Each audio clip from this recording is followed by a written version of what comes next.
in a subway, not Mr. It sounded really bitchy. Not too bitchy that they'll call my house though. Yeah. Got fucking food poisoning on the fucking. It's all gone.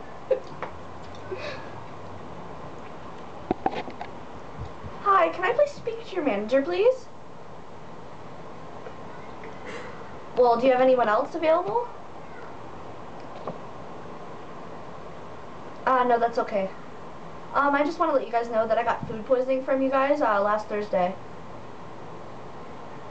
Oh. Speakerphone. Okay. Goodbye. What did she say? She's like, okay. And I was like, yeah.